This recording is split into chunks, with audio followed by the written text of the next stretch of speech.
গত পরশু দিনে হাদিস দেখলাম যে আল্লাহ নবী সাল্লাল্লাহু আলাইহি ওয়াসাল্লাম বলতেছেন, যারা 5 ওয়াক্ত নামাজের সুন্নতে মুআক্কাদা আদায় করবে, মাত্র 12 রাকাত,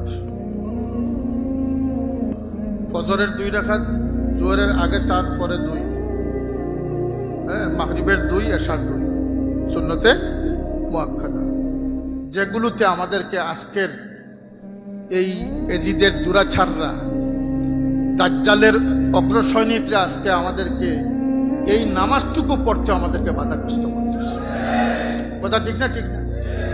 তারা ওই সমস্ত মুসলমান নামদারি যারা আমাদের ঈমান আমলকে ধ্বংস করবার চেষ্টা করতেছে।